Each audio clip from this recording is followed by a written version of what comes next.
But when I saw this week's Sowetan newspaper headline stating, first man cured of HIV dies of cancer, I was like, yes!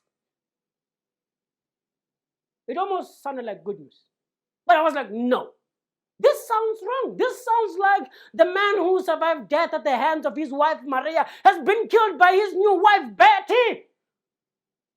Talk about Betty Butter Better, Peter Butter, and Peter Butter was too bitter. I don't know. Should have just lived with one of those two. I won't lie. I was entertained by the headline. I was like, it was like reading a random tweet on Twitter from someone who was like, can men send girls money without any strings attached? Girl, who's your mother? Who's your pastor? Who's your God? And does he know that you're asking stupid?